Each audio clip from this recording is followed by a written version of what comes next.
ఏపీలో తెలుగుదేశం పార్టీ నాయకత్వంలో కూటమి ప్రభుత్వం అధికారం చేపట్టి డిసెంబర్ 12తో 6 నెలలు నిండుతున్నాయి. అంటే హనీమూన్ పీరియడ్ కంప్లీటెడ్ అన్నమాట. ఏ ప్రభుత్వం అయినా కొత్తగా ఏర్పడినప్పుడు ప్రజల అంచనాలు, ఆశలు భారీగానే ఉంటాయి.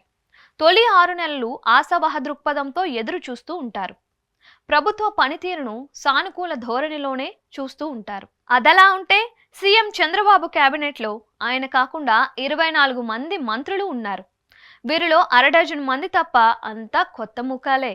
అందుకే బాబు మంత్రుల పనితీరు మీద ఎప్పటికప్పుడు అధ్యయనం చేస్తున్నారు. తనదైన పద్ధతిలో రివ్యూస్ రెడీ చేయించుకుంటూ నివేదికలు తెప్పించుకొని వారికి తగిన సూచనలు చేస్తూ వస్తున్నారు. ఇక తాజాగా నిర్వహించిన కేబినెట్ సమావేశంలో మంత్రులకు సీఎం దిశానిర్దేశం చేసినట్లుగా తెలుస్తోంది.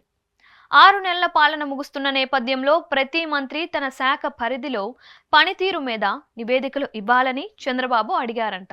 అలాగే ఆయా శాఖల పరిధిలో వ్యవహారాలు, మంత్రుల పనితీరుపై తనదైన పద్ధతిలో సర్వేలు చేయిస్తూ నివేదికలు తెప్పించుకుంటున్నారు.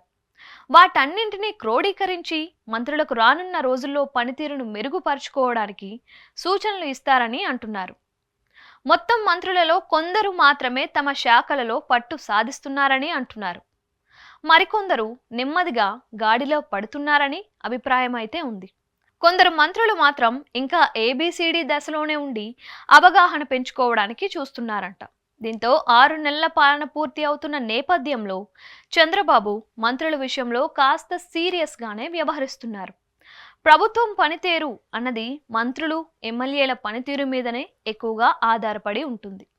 అందుకే బాబు పదే పదే మంత్రులను తమ పనితీరును మెరుగుపరుచుకోవాలని సూచిస్తున్నారు.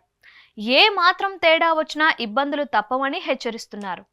ఆ క్రమంలో హాఫ్ ఇయర్లీ ఎగ్జామ్స్లో మంత్రుల ప్రోగ్రెస్ రిపోర్టులు ఎలా ఉంటాయో చూడాలి.